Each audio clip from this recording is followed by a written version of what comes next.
Assalamualaikum warahmatullahi wabarakatuh. Perkenalkan, nama saya Ali Kodri Nurfitri, calon guru penggerak Angkatan 7 Kabupaten Klaten. Di sini saya akan mengadakan aksi nyata modul 1.4 budaya positif. Aksi nyata budaya positif ini yang pertama adalah membuat keyakinan kelas, pengimbasan terhadap teman sejawat. Latar belakang aksi ini adalah sekolah merupakan tempat pembentukan karakter peserta didik. Sekolah merupakan tempat peserta didik untuk mengenal lingkungan sesuai dengan kodrat alam dan kodrat Yaman. Oleh sebab itu, perlu adanya budaya positif agar senantiasa meningkatkan daya nalar kritis peserta didik melalui pembelajaran aktif kreatif berpusat pada peserta didik. Selain dalam pembelajaran, guru juga berperan penting dalam menciptakan budaya positif di luar sekolah. Tujuan aksi ini adalah pembiasaan budaya positif di kelas dapat meningkatkan daya nalar peserta didik, melatih tanggung jawab, dan kedisiplinan peserta didik di lingkungan kelas dan sekolah.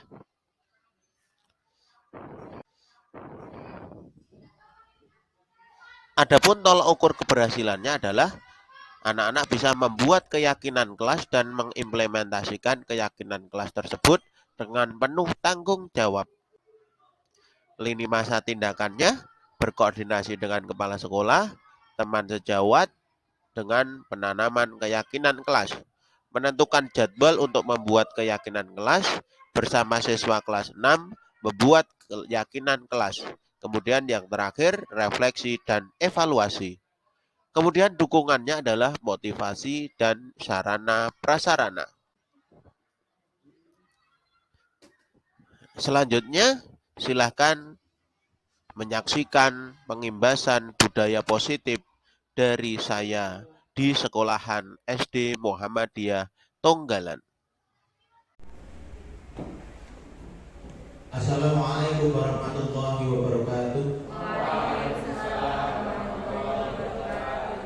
Kepada Bapak Kepala Sekolah yang saya hormati, kepada Bapak Wakil Kepala Sekolah yang saya hormati pula, Bapak Ibu Guru serta karyawan yang saya hormati pula, dan semua warga sekolah yang senantiasa kami banggakan. Baiklah Bapak Ibu, di sini akan saya sampaikan tujuan kami dari desiminasi ini adalah untuk aksi nyata modul 1.4 yang mana adalah budaya positif, penerapan budaya positif di dalam sekolahan kita yang nantinya akan kita lakukan setelah kegiatan ini dan nantinya biar bisa membudaya di setiap kegiatan yang ada di sekolah ini. Baiklah Bapak Ibu, sebelum saya mulai akan kami perkenalkan dulu saya Ali Kodri Nurfitri, sarjana pendidikan, calon guru penggerak angkatan 7 dari Kabupaten Klaten yang kali ini mengikuti pendidikan calon guru penggerak yang sudah mendapatkan modul 1 yang berakhir nanti di modul 4 bulan Mei sampai bulan Juni. Jadi 10 bulan akan kami ikuti pendidikan guru penggerak Kabupaten Klaten yang gelombang 2, tetapi nasional di gelombang 7, angkatan 7. Baiklah Bapak Ibu, sebelum kita mulai, semuanya sehat semuanya nih? Semuanya sehat meskipun di siang hari dalam keadaan panas, udara yang kita rasakan panas, tetapi kita tetap semangat. Oke, sebelum kita mulai akan saya berikan istilahnya gel guru penggerak biar nanti Bapak Ibu guru semua juga terpanggil bergerak dan menggerakkan kepada teman sejawat ataupun nanti kepada teman-teman yang ada di rumah. Baiklah Bapak Ibu, kita mulai sekarang. Salam guru penggerak, nanti panjenengan tergerak, bergerak, menggerakkan. Paham Bapak Ibu? Oke. Salam guru penggerak. Satu lagi. Salam guru penggerak. Terima kasih. Tergerak dari diri kita sendiri, dari hati kita untuk mengikuti kegiatan apapun yang ada di sekolahan. Kemudian kita bergerak sesuai dengan alur yang ada. Kemudian kita menggerakkan. Itulah guru penggerak. Jadi kita senantiasa mengikuti kegiatan ini agar nanti bisa menggerakkan teman sejawat dan bahkan semua elemen yang ada di sekolah kita. Baik Bapak Ibu, selanjutnya pada kesempatan kali ini kita akan membahas tentang budaya positif yang ada di modul 1.4 di guru penggerak. Yang pertama nanti panjenengan kami berikan filosofi pendidikan Ki Hajar Dewantara, yang mana panjenengan sudah hafal semuanya, hanya saja nanti bisa diulang lagi. Kemudian yang kedua disiplin positif. Kemudian yang ketiga paradigma belajar yang selama ini kita mengerti dan bagaimana kita menjalaninya. Kemudian motivasi perilaku manusia, kebutuhan dasar manusia, yang paling penting adalah posisi kontrol. Yang nanti sebagai guru, bagaimana posisi kita untuk menghadapi masalah yang ada di setiap hari. Kemudian keyakinan kelas, nanti panjenengan juga bisa merasapi dan mempelajari. Kemudian restitusi, dan yang terakhir adalah segitiga restitusi. Baiklah Bapak Ibu, kita lanjutkan. Nah, saya akan bertanya kepada Bapak Ibu semuanya. Dasar jiwa anak, tentang dasar jiwa anak.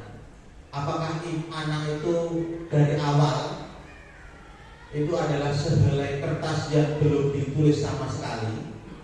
Maksudnya kertas yang kosong. Kemudian yang kedua, apakah anak itu lahir sebagai sehelai kertas yang sudah ditulisi penuh? Atau yang ketiga, bahwa anak itu dilahirkan diumpamakan sehelai kertas yang sudah ditulisi penuh, tapi tulisannya itu suram ataupun tidak kentara. Nah, ada tiga seperti itu. Tapi kalau kita dalam teori Islam bahwa anak itu dilahirkan dalam keadaan fitrah, dalam keadaan suci. Hanya saja orang tuanya yang nanti akan menggambarkan di situ yang mungkin sudah dituliskan di Lauhul Mahfuz itu. Nah, Bapak Ibu akan saya tanya bahwa apa toh dasar jiwa anak itu? Mungkin ada yang mau bisa jawab. Ada tiga dasar jiwa anak itu sebenarnya.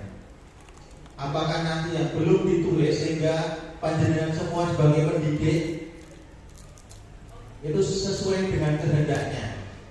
Atau kedua, bahwa anak itu lahir dalam sehelai kertas yang sudah ditulis penuh sehingga pendidikan dari siapapun tidak akan mungkin mengubah karakter?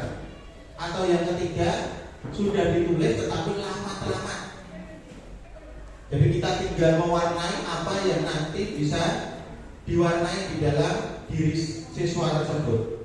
Dan nantinya kita akan mengarahkan kepada jalan yang benar. Nah, itu adalah teori tentang dasar jiwa anak yang muncul di pendidikan kita di Indonesia. Jadi kira-kira apa Bapak Ibu? Yang paling pas, yang ketiga ya. Jadi yang ketiga, bahwa anak itu adalah dilahirkan diumpamakan sehelai kertas yang sudah ditulis penuh, tetapi semua tulisan itu suram.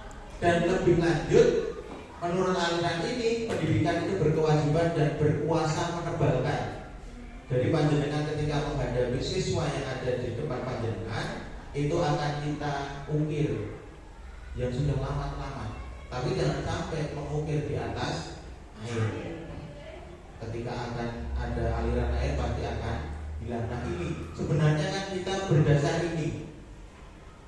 Nah, budaya-budaya positif yang nantinya kita tularkan kepada anak-anak tentunya harus ada dasar jiwa anak.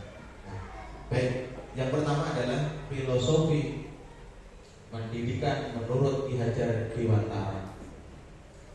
Jadi pendidikan menurut Ki Hajar Dewantara apa Bapak Ibu? Menuntut segala kekuatan kodrat yang ada pada anak-anak itu agar mereka sebagai manusia dan anggota masyarakat dapatlah mencapai keselamatan dan kebahagiaan setinggi-tingginya. Kalau tahu bahwa Ki Hajar Dewantara ini hidup juga semasa penjajahan, yang mana dulu menurut Wikipedia yang ada di internet, bahwa Ki Hajar Dewantara itu sebenarnya juga dipanggil kiai tapi tidak mau, agar bisa masuk ke dalam nasionalis ataupun ke negara kita, maka disebut Ki Hajar Dewantara. Nah, itu sesuai dengan kodratnya Bapak Ibu. Panjenengan ketika mendidik seorang anak, mendidik seorang siswa harus sesuai dengan kodrat alam dan kodrat zaman. Tidak mungkin kodrat alam, misalkan orang anak yang dari pegunungan itu kita didik sebagai orang kota, yang mana pegunungan itu terjal, kemudian jalannya licin ketika hujan. Tetapi kalau anak kota sudah jalannya sudah bagus, beraspal, itu tidak mungkin kita bisa menerapkan, tidak sesuai dengan kodrat alam. Apalagi kodrat zaman. Zaman sekarang anak-anak semuanya sudah mengenal dengan gadget, HP. Kita tidak mungkin melarang 100%. Melarang bisa, tapi tidak 100% melarang anak untuk tidak memegang HP. Nah, seperti juga kita sebagai pendidik adalah petani yang akan merawat bibit dengan cara menyiangi gulma di sekitarnya, memberi air, memberi pupuk agar kelak berbuah lebih baik dan lebih banyak. Namun petani tidak mungkin mengubah bibit mangga menjadi berbuah anggur. Nah, kita seperti itu Bapak Ibu. Misalkan anak kita sukanya bermain sepak bola, kita tidak bisa mengubah kowe dodolano badminton, nggak bisa. Nah, ini pendidikan menurut Ki Hajar Dewantara. Nah, kemudian dilanjutkan bahwa ajaran Ki Hajar Dewantara sampai sekarang masih kita dengarkan. Yang pertama adalah ingkang sosok tulodo, ing madya mangun karso tutpuri handayani, yang kita kenal namanya sistem among. Panjenengan sudah tahu bagaimana ngomong. Jadi kita di sekolah ini sebenarnya ngomong bagaimana di depan ingkang sosok tulodo, memberi contoh. Ya, kalau ingin anaknya makan dalam keadaan duduk, berarti gurunya harus dalam keadaan duduk. Kemudian di antara mereka di antara mereka anak-anak yang ada di kita, ketika ada sesuatu mohon motivasi. Yo, anak-anak kita bekerja bersama, belajar bersama. Kemudian yang terakhir tutpuri handa, yang selalu mendorong orang anak melongkro pagi-pagi bangun kesiangan, ternyata di kelas melongkro. Aduh, aku kesel. Ya ben sakare gak bisa. Karena kita adalah pendidik ingkang sosok tulodo ing madya mangun karso tutpuri handa yani. Nah, ini dinamakan sistem among Bapak Ibu. Kemudian yang kedua, berhamba pada sang anak, tidak seperti kita menghamba kepada Tuhan, tidak, tetapi kita dengan ikhlas hati dan bebas dari ikatan apapun mendekati sang anak dan mengorbankan diri kepadanya, seperti kita kepada anak kita sendiri. Nah, itu kita ikhlas. Orang sadar apa yang saya dapatkan apa dari anak itu nggak usah. Kita senantiasa ikhlas hati dan bebas dari ikatan apapun. Jangan sampai si murid untuk si guru, tapi dibalik si guru untuk murid. Kita sebagai pendidik dibutuhkan siswa, tapi jangan sampai si murid untuk guru. Kemudian yang selanjutnya, lawan sastra mastimula mulia, dengan pengetahuan kita menuju kemuliaan. Nah, inilah yang diciptakan Ki Hajar Dewantara, sehingga Ki Hajar Dewantara mendirikan taman siswanya untuk kemuliaan bangsa dan rakyatnya. Kemudian ajaran yang selanjutnya, trimo, ngerti, ngerasa nglakoni, do ngerti yo. Bapak Ibu guru ngerti, bagaimana kondisi siswa, bagaimana kondisi yang ada pada siswa harus tahu. Kemudian merasa bahwa saya itu guru harus mencontohkan dengan hal yang baik. Kemudian yang ketiga, melakoni, tidak ada apapun, tidak ada ajaran apapun, kita ngelakoni. Merasa data di Pak Guru itu yang harus nggak bisa. Ini ada kerjaan harus menyeleksi apa, lomba apa, nggak usah.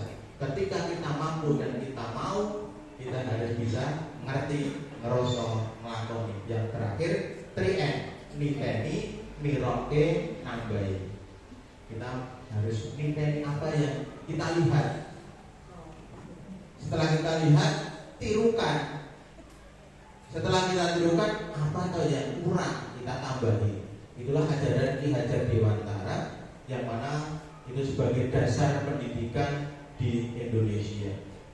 Kita lanjutkan. Nah, setelah kita menyampaikan tentang filosofi Ki Hajar Dewantara, ada yang namanya disiplin positif. Ini masih pada Ki Hajar Dewantara bahwa disiplin itu sebenarnya apa toh? Tapi kebanyakan bahwa yang ada di benak kita bahwa disiplin itu hanya berhubungan dengan tata tertib, peraturan, dan kepatuhan pada peraturan. Itu disiplin kalau kita menurut pemikiran kita. Tapi kata disiplin biasanya juga dihubungkan dengan hukuman. Kita berangkat telat, berarti kita tidak disiplin, berarti takut dengan hukuman. Kemudian kita istilahnya tidak mengerjakan sesuatu, takut kepada hukuman. Itu sebenarnya juga disiplin dalam arti sempit. Nah, ini adalah makna kata disiplin dari Ki Hajar Dewantara. Justru salah satu alternatif terakhir, dan kalau perlu tidak digunakan sama sekali kalau hukuman, Bapak Ibu. Kepada anak, hukuman itu adalah yang terakhir. Jangan sampai titik-titik hukum. Telat berdiri di depan, telat silakan membersihkan toilet atau WC, jangan sampai. Itu adalah disiplin positif.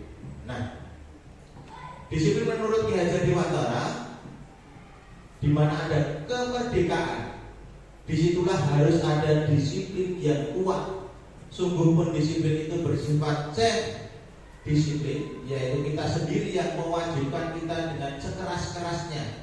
Tetapi itu sama saja, sebab jikalau kita tidak cakap melakukan self disiplin, wajiblah penguasa lain mendisiplinkan kita sendiri. Dan peraturan demikian itulah harus ada dalam suasana yang berbeda. Disiplin itu berasal dari diri kita, Bapak Ibu. Kita akan menargetkan sesuatu, harus disiplin dari kita sendiri. Bagaimana memunculkan disiplin harus berasal dari dalam diri. Bagaimana itu budaya-budaya yang positif harus selalu kita kembangkan.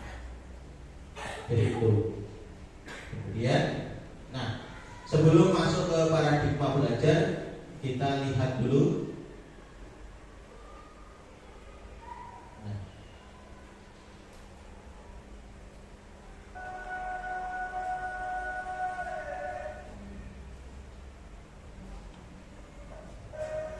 Contoh aksi nyata saya.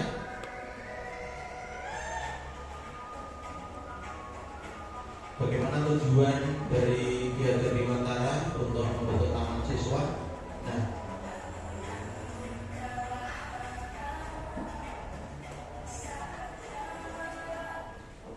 Ini kita senantiasa memarahi anak ketika belajar sambil bermain.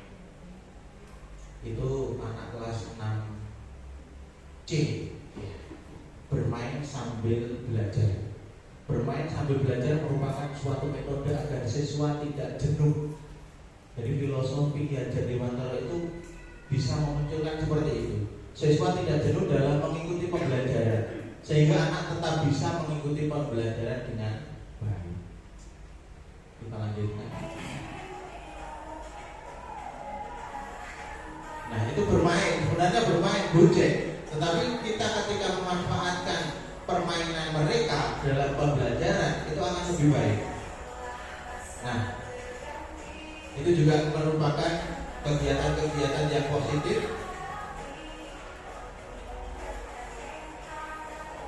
Nah,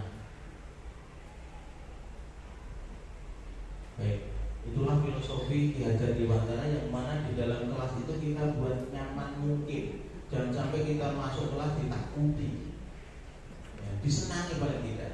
Kalau nanti anak-anak itu senang kepada kita ketika mendapatkan pelajaran, itu dia akan bisa lebih mudah untuk menangkap.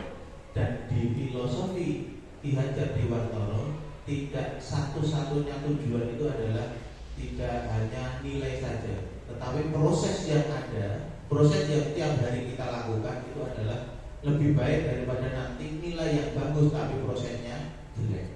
Baiklah Bapak Ibu, kita lanjutkan paradigma belajar yang mana kita selama ini, kita nanti apakah kita masuk ke dalam yang pertama, yang kedua, ataupun yang ketiga maupun yang keempat. Ada 4. Ilusi guru mengontrol murid. Pada dasarnya kita tidak dapat memaksakan murid untuk berbuat sesuatu jikalau murid tersebut memilih untuk tidak melakukannya. Walaupun tampaknya kita sedang mengontrol perilaku murid tersebut. Hal ini karena murid tersebut sedang mengizinkan dirinya dikontrol. Saat itu bentuk kontrol guru menjadi kebutuhan dasar yang dipilih murid tersebut. Teori kontrol menyatakan bahwa semua perilaku memiliki tujuan, bahkan terhadap perilaku yang tidak disukai.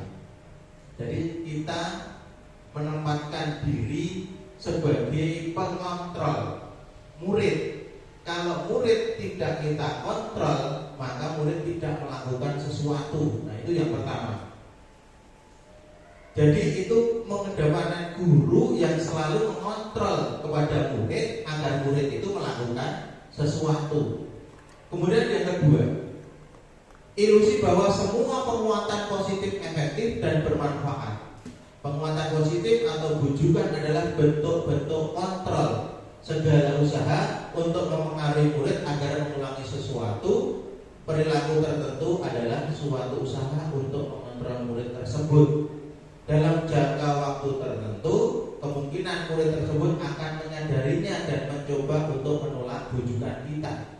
Atau bisa jadi murid tersebut menjadi tergantung pada pendapat sang guru untuk berusaha. Jadi tidak bisa menentukan keputusan sendiri anak. Jadi siswa itu tidak bisa menentukan sendiri, tidak mau berusaha sendiri ketika tidak ada bujukan dari kita sebagai seorang guru. Itu yang kedua. Kemudian yang ketiga, ilusi guru mengontrol murid. Pada dasarnya kita tidak sama tadi ya. Oke. Ilusi bahwa kritik dan membuat orang merasa bersalah dapat menguatkan karakter. Kita selama ini kalau sudah membuat orang merasa bersalah, berarti kita sukses. Padahal ini tidak. Menggunakan kritik dan rasa bersalah untuk mengontrol murid menuju pada identitas gagal. Mereka belajar untuk merasa buruk tentang diri mereka. Mereka mengembangkan dialog diri yang negatif. Kadangkala sulit bagi guru untuk mengidentifikasi bahwa mereka melakukan perilaku ini karena seringkali guru cukup menggunakan suara halus untuk menyampaikan pesan negatif. Pesan negatif kita sampaikan meskipun halus, kita kadang seperti itu.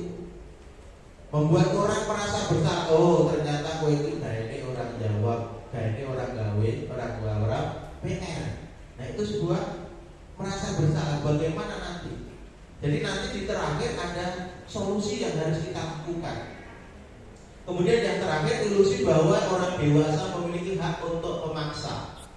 Banyak orang dewasa yang percaya bahwa mereka memiliki tanggung jawab untuk membuat murid-murid berbuat hal-hal tertentu. Memaksakan kehendak guru kepada siswa tidak boleh. Apapun yang dilakukan dapat diterima selama ada sebuah kemajuan berdasarkan sebuah pengukuran kinerja. Pada saat itu pula orang dewasa akan menyadari bahwa perilaku memaksa tidak akan efektif untuk jangka waktu dan sebuah hubungan permusuhan akan terbentuk. Nah, ini memaksa siswa. Akhirnya apa? Siswa tidak mau kepada kita. Memaksa guru kain, ini memaksa guru kain, itu tidak boleh. Jadi paradigma belajar itu kita akan mengubah bagaimana nanti kita menyelesaikan sesuatu tanpa harus memaksa, tanpa harus berkehendak sekehendak hati kita, nggak boleh. Jadi itu paradigma belajar yang selama ini kita ikut. Baik. Nah, contohnya seperti ini Bapak Ibu. Jadi stimulus respon, contohnya adalah apa? Anak yang mengajak berbicara temannya saat pelajaran berlangsung. Berarti apa? Yang di depan sebagai guru berarti apa? Tidak merasa dihormati apapun, karena sering kali memaksa. Alah, guru paling paling ngasih PR yang banyak, ngasih tugas yang banyak biar habis waktunya. Nah, itu salah satu apa?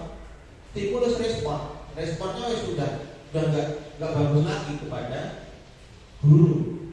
Nah, ini stimulus respon tentang dunia. Realitas kebutuhan kita sama. Kita tidak boleh menyamakan antara siswa yang satu, misalnya di kelas 6B, 6A, 6B ya. Itu ada beberapa anak yang kiranya pekerjaan itu harus diselingi dengan permainan, bermain dulu baru dia bekerja. Tidak boleh disamakan. Tapi ketika kita menjadi guru, itu dong kerja beda anteng, tidak boleh.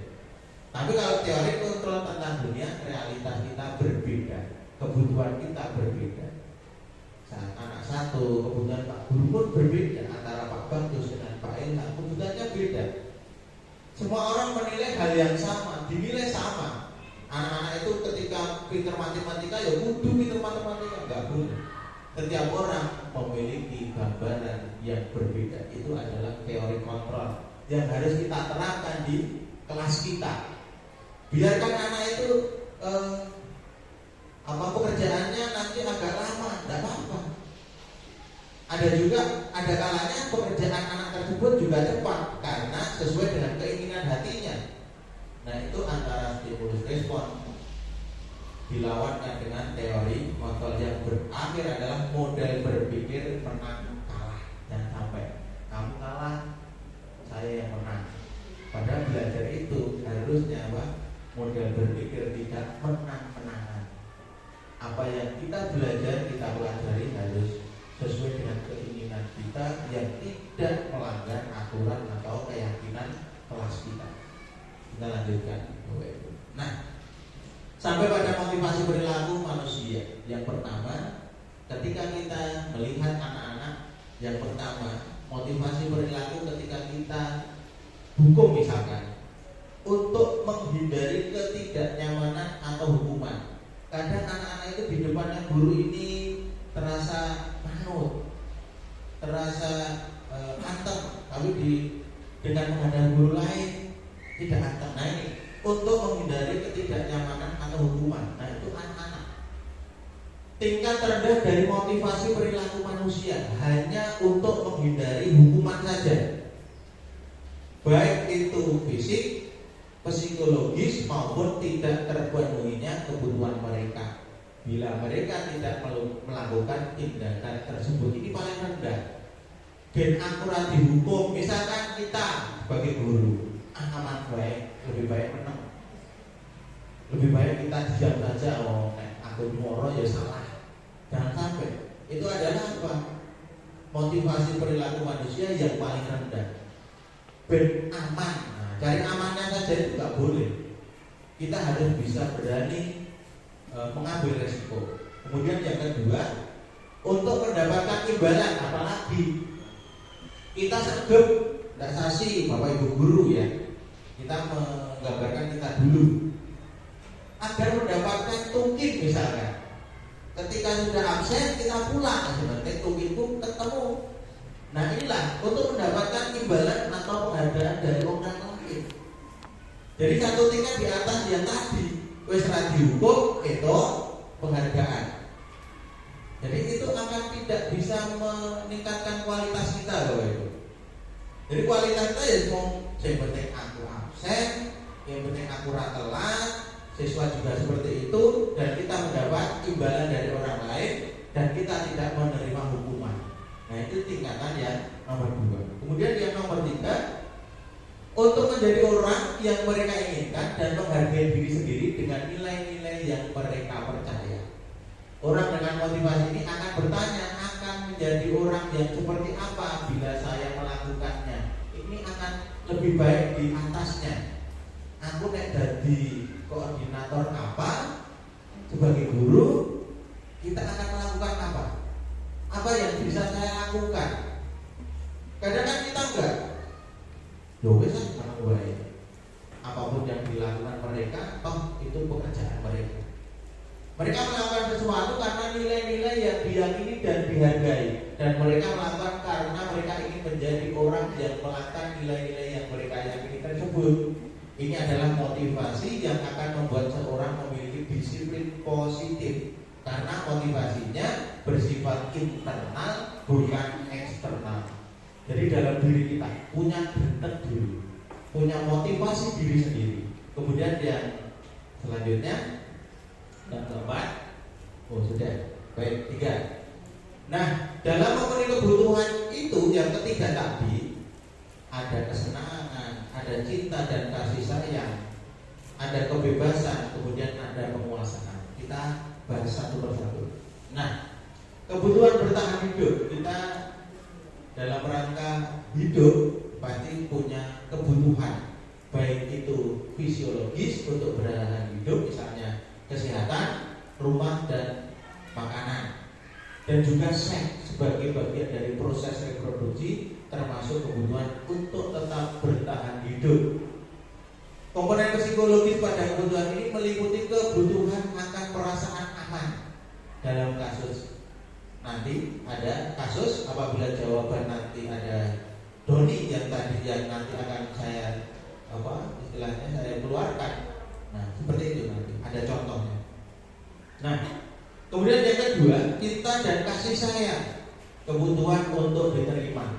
Semuanya pasti Bapak Ibu guru dan anak-anak kita, murid anak-anak kita itu bisa membutuhkan cinta dan kasih sayang, baik cinta dari orang tuanya, baik kasih sayang dari orang tuanya, dan begitu juga kita.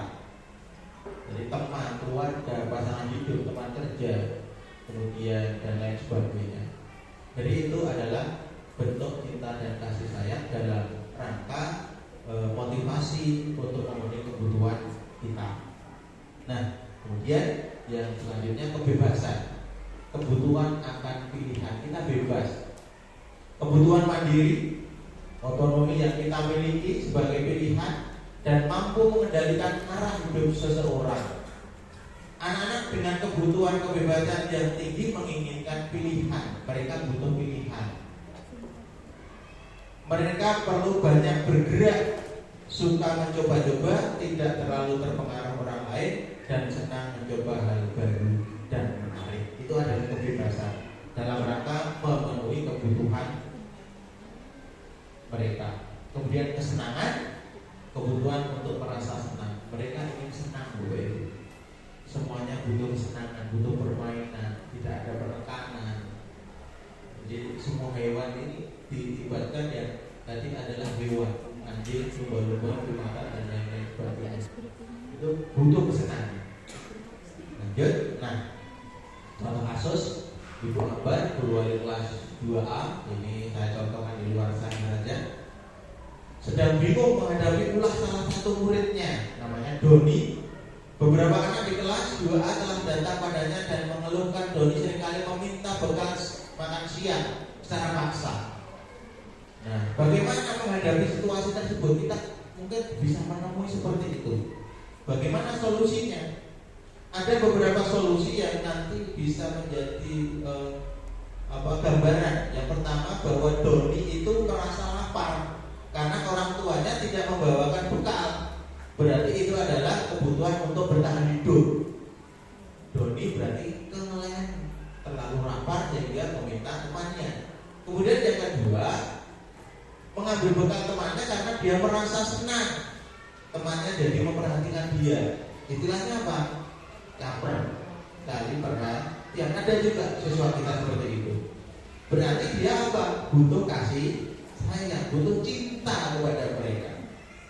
Kalau yang nggak butuh cinta, tidak ada. Semua butuh cinta. Bahkan seorang suami itu kalau sudah nggak ada cinta, kita munculkan lagi cintanya, jangan sampai gitu ya. Kemudian yang ketiga, apabila jawaban dua ini dia merasa hebat, agar temannya takut, ada juga. Nah, berarti berusaha memenuhi kebutuhan dasarnya adalah kekuasaan. Dia ingin menguasai kelasnya biar dia dianggap hebat. Kemudian yang keempat, bahwa dia merasa bosan dengan bekal makanan yang dibawanya, bahwa itu adalah kebebasan memilih. Berarti di rumahnya ditekan orang tuanya bukan kamu harus membawa bekal ini untuk dimakan. Berarti itu nanti berusaha memenuhi kebutuhan akan kebebasan. Yang terakhir, bila Doni hanya iseng, ada kan anak-anak iseng minta istilahnya temannya bang gitu, dia ternyata berusaha memenuhi kebutuhan yang akan kesenangannya. Jadi 5 ini Bapak Ibu. Kita ketika menghadapi masalah kepada anak, berarti kita harus bisa mencari solusi seperti ini. Apakah anak itu kebutuhannya di rumah ataupun orang bawaannya kurang, berarti yang paling mendasar seperti ini adalah kita bisa berkomunikasi dengan anak. Apa toh masalahnya? Tidak langsung kita memfonis, kamu berarti berbuat salah, kamu harus minta maaf. Padahal kita ada beberapa jawaban yang harus kita lontarkan kepada anak tersebut. Itu. Nah, setelah ada masalah seperti itu, kita harus punya posisi kontrol Bapak Ibu. Yang ini posisi kontrol ini. Jadi kita itu seharusnya sebagai guru bagaimana nanti memposisikan diri kita, memposisikan kita sebagai pendidik di sekolahan ini itu sebagai apa? Yang pertama, apakah kita sebagai penghukum? Apakah nanti ada pembuat orang merasa bersalah? Apa kita nanti sebagai teman? Kemudian apa kita sebagai monitor atau pemantau? Itu biasanya Bapak Ibu guru senangnya nih, aku mau mantau, kan enak banget. Kemudian apakah yang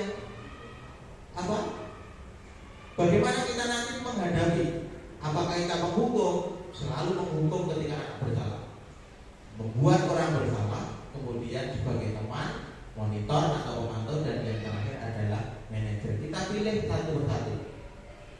Seorang penghukum, baik Bapak Ibu, seorang penghukum bisa menggunakan hukuman fisik maupun verbal. Orang-orang yang menjalankan posisi penghukum senantiasa mengatakan bahwa sekolah memerlukan sistem atau alat yang dapat lebih menekan murid-murid lebih dalam lagi.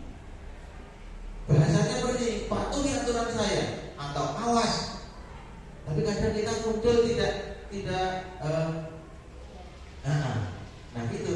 Kita tidak awas tuh. Nanti kalau jatuh, nah itu sebenarnya posisi kita adalah penghukum. Kamu selalu saja salah.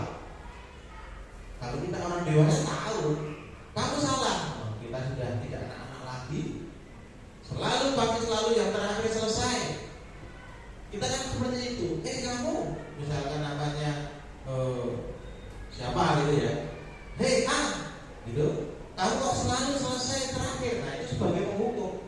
Guru seperti ini nantinya percaya hanya ada satu cara agar pembelajaran bisa berhasil, yaitu cara dia sendiri.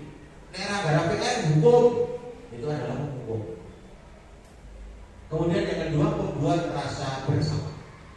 Pada posisi ini biasanya guru akan bersuara lebih lembut, halus, turun nyelkit. Biasanya gitu, ya kan? Halus, turun nyelkit suaranya, halus, turun nyelkit koyok. Buang ketika buang udara, ya kan? Kita halus, tapi wah bener aku. Nah itu membuat rasa bersalah. Membuat orang merasa bersalah akan menggunakan keheningan yang membuat orang lain merasa tidak nyaman. Kadang-kadang seperti ini, ibu sangat kecewa sekali dengan kamu. Rasa-rasa kecewa itu kan kita, bapak nggak mau seperti itu, bapak kecewa. Itu kan sebenarnya membuat rasa bersalah, berarti anak itu akan bersalah. Oh iya ya, aku bersalah. Berapa kali bapak harus memberitahukan kamu? Nah, gimana coba kalau orang tua kamu tahu kamu berbuat begini? Kita kan biasa gitu, anak-anak tak berbuat apa dulu. Itu kan sebenarnya juga ini rumongso yang salah.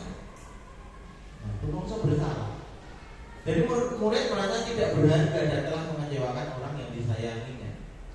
Kemudian sebagai temannya, ini paling tidak kita itu seperti ini, memosisikan diri sebagai teman, tapi jangan sampai ya teman-teman terlalu dekat. Guru pada posisi ini tidak akan menyakiti murid, namun akan tetap berupaya mengontrol murid sebagai persuasi. Posisi teman pada guru bisa negatif ataupun positif. Negatif itu misalnya kemudian di rumah WA anak kalau anak SMA, kalau anak SD ya WA anak malah dibalesi grup gitu ya. Jadi posisi ini menggunakan hubungan baik dan humor. Biasanya kita kan seperti ini sebagai teman, anak itu sebagai teman ya. Ayo ingat tidak bantuan bapak selama ini, ayo bantulah demi bapak ya. Ya sudah, kali ini tidak apa-apa. Itu sebagai teman. Jadi teman dekat, salah pun tidak apa-apa gitu loh. Tapi nanti tetap menyadari bahwa itu juga salah. Bukan berarti membuat anak merasa bersalah dan harus itu sebagai pelajaran. Itu sebagai teman. Kemudian yang ini, biasanya guru itu enaknya jadi ini, hanya monitor dan pemantau. Jadi mengawasi, pada saat kita mengawasi kita bertanggung jawab atas perilaku orang-orang yang kita awasi. Awasi toh. Kemudian posisi pemantau berdasarkan pada peraturan-peraturan dan konsekuensi. Nah ini, bila ada yang salah, peraturannya apa? Nah itu pemantau. Apa yang telah kamu lakukan? Sanksi atau apa? Konsekuensi apa yang harus kamu lakukan? Itu adalah monitor dan pemantau. Terakhir adalah manajer. Bapak Ibu, untuk memosisikan kontrol kita itu adalah manajer. Bagaimana posisi mentor di mana guru berbuat sesuatu bersama dengan murid, mempersilahkan murid mempertanggungjawabkan perilakunya, mendukung murid agar dapat menemukan solusi atau permasalahan sendiri. Jadi diajak jagongan. Seorang manajer telah memiliki keterampilan di posisi teman maupun pemantau. Jadi teman, pemantau juga itu ada di dalam manajer. Di manajer mulai diajak untuk menganalisis kebutuhannya sendiri. Kebutuhan apa toh nak yang harus kamu penuhi ya Bapak Ibu guru penuhi mengenai pembelajaran ini. Itu kan enak. Apa yang kita yakini di kelas kita, apakah kamu juga meyakininya? Nah, itu adalah posisi sebagai seorang manajer. Baik Bapak Ibu. Baik, sedikit lagi. Kemudian Bapak Ibu, sebenarnya kita itu kan dari awal sebagai guru sampai sekarang kita meyakini bahwa di kelas itu sesuai dengan kesepakatan kelas. Ya, kesepakatan kelas ternyata bukan. Dalam filosofi diajar di Wantara sampai sekarang ternyata di kelas itu sebuah keyakinan. Mengapa keyakinan kelas? Mengapa tidak peraturan kelas saja? Itu kan kita peraturan kelas. Nah di bawahnya ada apa? Sanksinya apa? Nah ternyata di pendidikan sekarang yang dicanangkan Menteri Pendidikan kita, kemudian kita adakan guru penggerak, ternyata adalah keyakinan kelas. Mengapa kita memiliki peraturan tentang penggunaan helm pada saat mengendarai kendaraan roda 2 atau motor? Kemungkinan jawabannya adalah demi keselamatan. Pertanyaan berikut adalah mengapa kita memiliki peraturan tentang penggunaan masker dan mencuci tangan untuk kesehatan? Nah ini kalau keyakinan kelas, kalau peraturan. Tapi nilai-nilai keselamatan atau kesehatan inilah yang kita sebut sebagai suatu keyakinan. Jadi di kelas besok kita mungkin tahun depan kita ubah keyakinan kelas. Berarti keyakinannya bahwa apa yang saya lakukan itu benar dan apa yang saya tidak lakukan itu berarti salah. Itu adalah keyakinan kelas. Jadi itu. Kemudian selanjutnya keyakinan kelas ya. Keyakinan kelas bersifat lebih abstrak daripada peraturan yang lebih rinci dan konkret. Jadi berusaha siswa itu menyadari yang diperbuat itu apa gitu kan. Keyakinan kelas berupa pernyataan-pernyataan universal umum. Pernyataan keyakinan kelas senantiasa dibuat dalam bentuk positif. Keyakinan kelas hendaknya tidak terlalu banyak sehingga mudah diingat dan dipahami oleh semua warga kelas. Keyakinan kelas sebaiknya sesuatu yang dapat diterapkan di lingkungan tersebut. Jadi tidak aturan seperti selama ini. Semua warga kelas hendaknya ikut berkontribusi dalam pembuatan keyakinan kelas. Nah, ini sudah kemarin aksi nyata itu saya sebenarnya mau membuat ini, tapi waktunya tidak begitu memadai karena juga waktu juga. Kemudian yang terakhir bersedia meninjau kembali keyakinan kelas dari waktu ke waktu, Bapak Ibu. Jadi peraturan itu kan kadang kita menekan, peraturan yang kok dendo, nah, gitu kan sebenarnya bukan keyakinan kelas. Keyakinan kelas itu apa yang saya berbuat, bagaimana nanti kita memberikan solusi dan selanjutnya kita bisa melaksanakan sebagai budaya yang positif. Ini gambarannya seperti ini, Bapak Ibu. Kalau peraturan selalu kembalikan buku ke tempatnya. Tapi kalau keyakinan kelas apa? Tanggung jawab. Maksudnya gimana? Bahwa mengembalikan ke tempatnya itu tanggung jawab. Tidak usah dirinci. Kalau telat harus seperti ini. Berarti kan kalau keyakinan kelas, ya udah disiplin. Itu keyakinan kelas. Tidak usah dirinci. Ketika tidak membawa buku PR didenda. Nah, itu keyakinan kelas saja. Harus disiplin. Sudah. Jadi bersifat universal. Tapi nanti kalau peraturan, nanti anak-anak itu berbuat yang tidak ada di peraturan itu, kita akan bingung. Sanksinya apa? Oh, di situ nggak ada uang. Misalkan jajan di luar, nah jajan di luar itu nggak boleh, tapi di tokomu boleh. Nah itu kan di luar. Nah maka keyakinan kelas itu bersifat universal. Jadi besok kita mencanangkan, kita berencana seperti itu, keyakinan kelas. Jadi nilai kebajikan apa yang harus diperbuat dalam kelas maupun dalam sekolahan, kita bersifat universal. Dilarang menggunakan narkoba misalkan, kesehatan. Nah, berarti nanti dibuat kalimatnya sesuai dengan kemampuan anak dalam memahami. Itu adalah keyakinan kelas.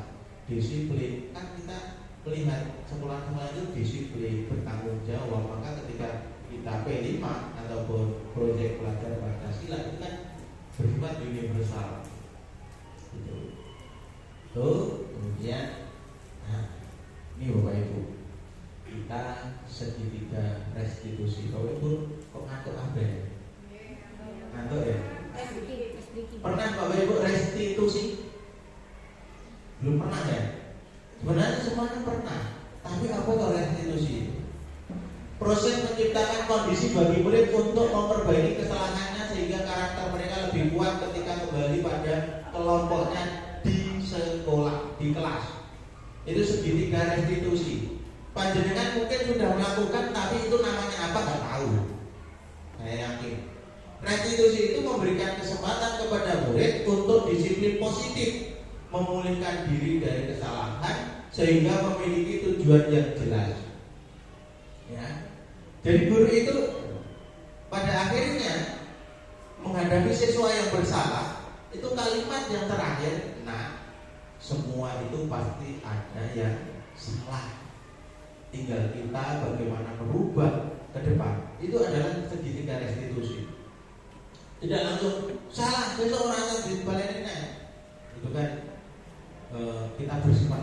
Tapi kalau nanti segitiga restitusi ini kita terapkan dalam sekolah kita, maka semua orang pasti pernah berbuat salah, tapi tidak terus-terusan, telat pisan.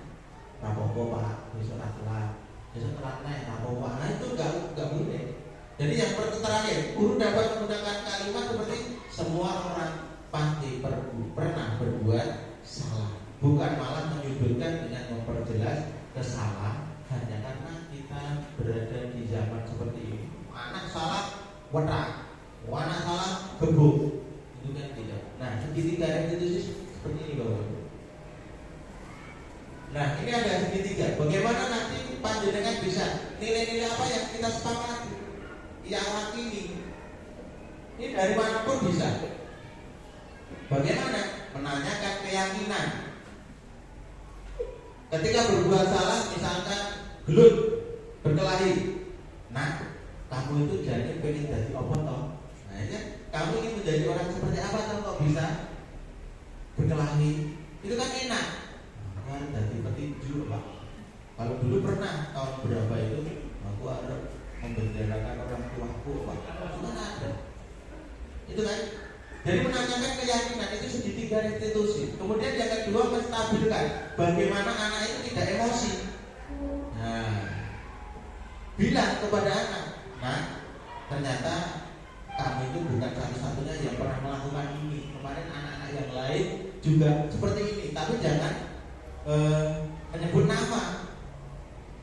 Atau dengan setiap orang pasti pernah melakukan kesalahan. Nah, jadi anak-anak ini ternyata sudah pernah ada. Nah itu kan stabil, emosinya langsung berubah. Tapi itu sulit Bapak Ibu. Kemudian yang ketiga, validasi tindakan yang salah. Kamu tentu punya alasan kenapa melakukan ini. Nah itu kan semua sudah ternyata. Tapi kan kita tidak tahu apakah itu segitiga restitusi, tidak tahu. Saya tahunya juga ini. Itu ternyata segitiga restitusi dalam rangka mengembalikan posisi anak, menenteramkan hati anak sehingga tidak bisa mengulangi lagi.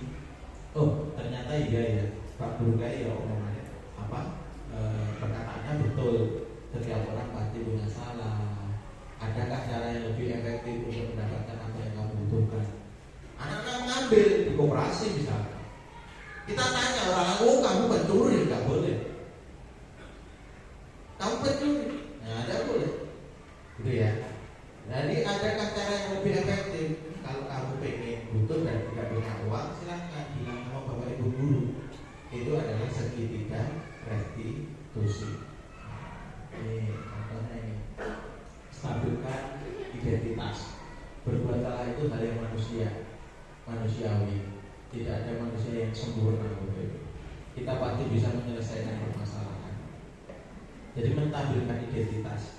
Kemudian yang ketiga, yang kedua, validasi tindakan yang salah. Tadi sudah, apakah kamu bisa melakukan yang lebih baik besok pagi? Kemudian yang ketiga, menanyakan keyakinan. Ada contohnya, Bapak Ibu.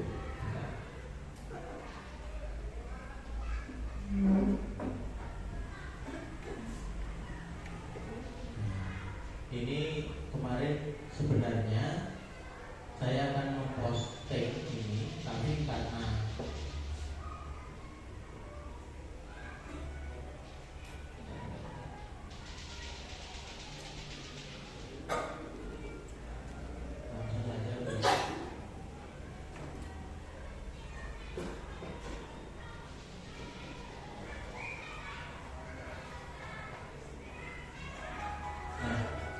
kasus satu, saya hanya skenario saja. Melanggar keyakinan kelas, mencontek saat ulangan. Nah ini sebenarnya skenario saya. Jadi ini sebagai contoh bahwa segitiga restitusi itu memang enak dijalankan. Meskipun ini hanya contoh dan skenario dibuat oleh saya sendiri. Nah ini Kenzo mencontek saat kelas. Nah ini saya di YouTube sebenarnya ada, tapi tidak saya share karena menyangkut nama anak, hanya untuk tugas saja. Kemudian yang kedua,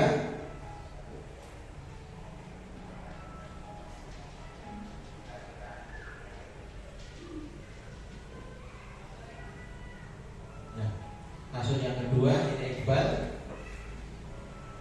membuang sampah sembarangan sehingga saya panggil untuk ke kantor. Nah, ini sebuah skenario saya yang saya buat untuk contoh aksi nyata segitiga restitusi. Nah, ini Bapak Ibu, baik. Ini tuh contoh yang saya buat. Nah, oke Bapak Ibu, ini adalah yang terakhir. Mungkin ada pertanyaan sebelum saya lanjutkan. Ada pertanyaan, monggo.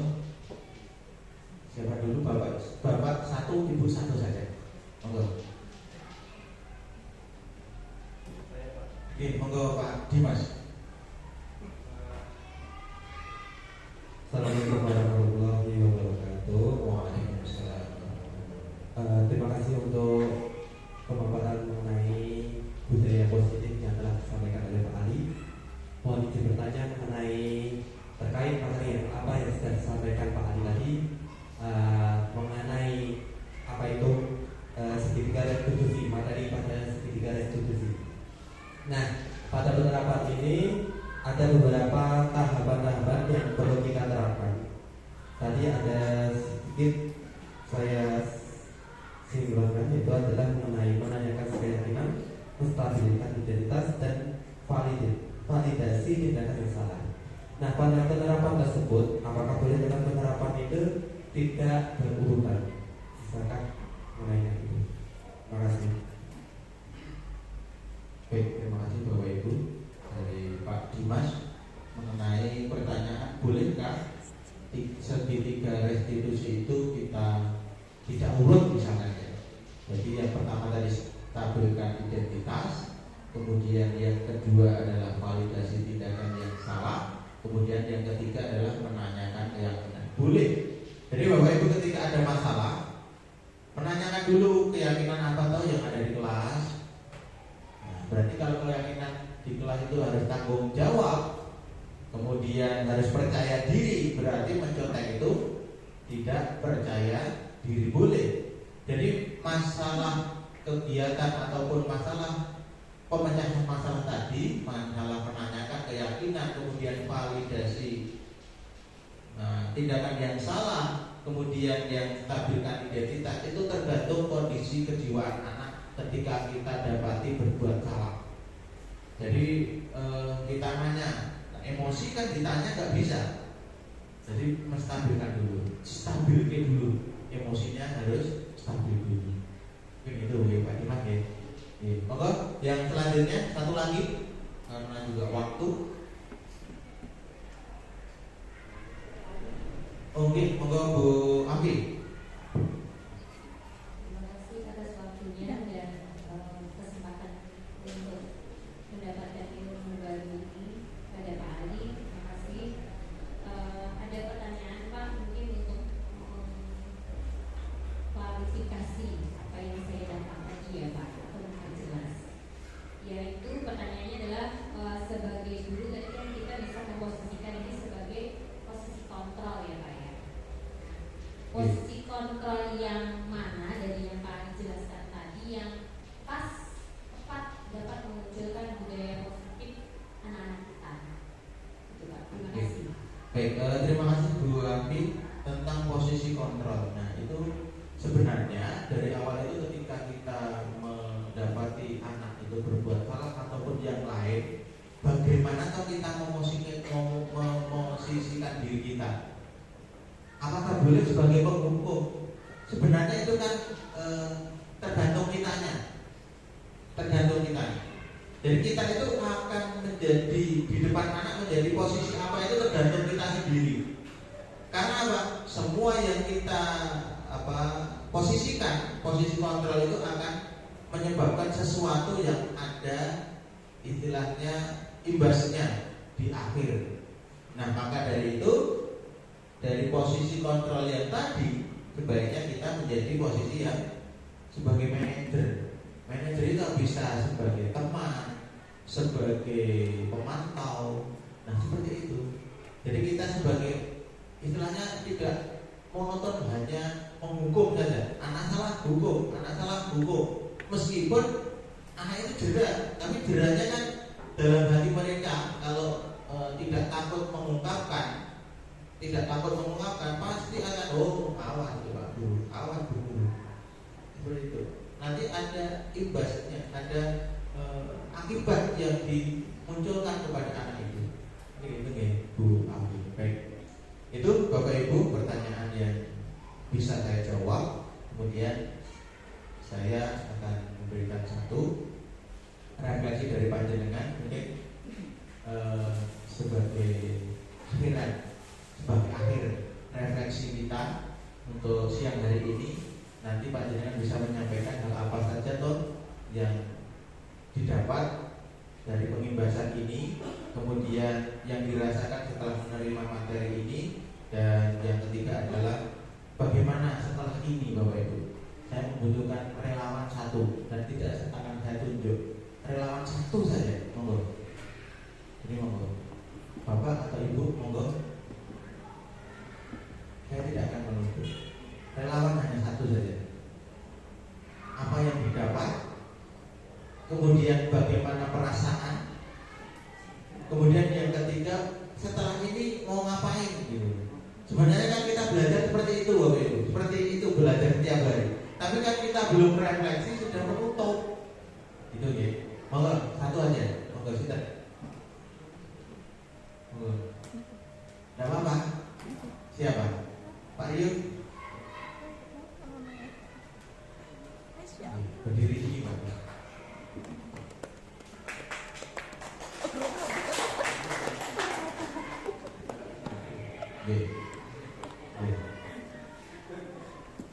Monggo Pak Yud.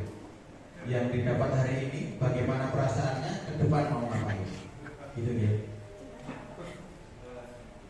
Sebelumnya terima kasih banyak Pak Ali atas pemaparannya untuk hari ini. Dari awal sampai akhir yang Pak Ali sampaikan alhamdulillah sangat bermanfaat sekali bagi saya dan teman-teman, terutama saya sendiri Pak Ali.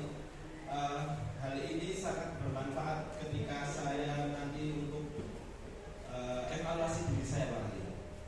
Ketika dalam pembelajaran seringkali mungkin ada beberapa kegiatan atau sikap saya dalam mengambil tindakan mungkin ada yang kurang tepat dalam setiap mengatasi beberapa masalah pada anak.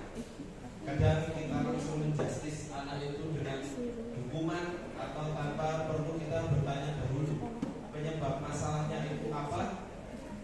Kita langsung emosi sesaat atau terbawa dari keadaan tersebut. Dari sini pemaparan yang Pak Ali sampaikan alhamdulillah banyak sekali mencerahkan saya, terutama dari psikologi pendidikannya yang saya dapat hari ini untuk lebih baik lagi dalam pendidikan ke depan, mengurai masalah terlebih dahulu sebelum mengambil keputusan apa yang nanti akan saya lakukan. Terima kasih.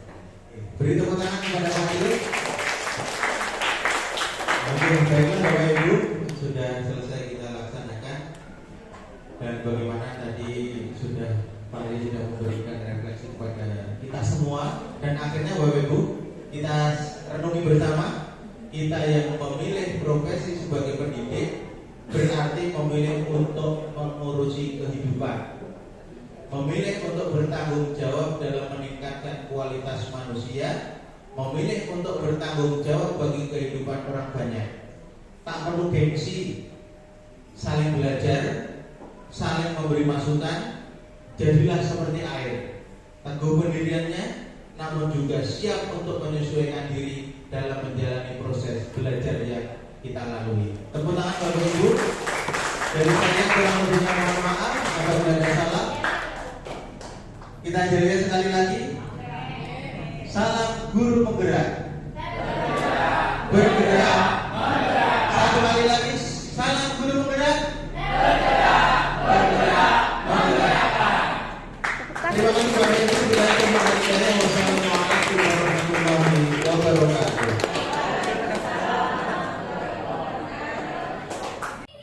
Demikian aksi nyata modul 1.4 budaya positif. Sekian dan terima kasih.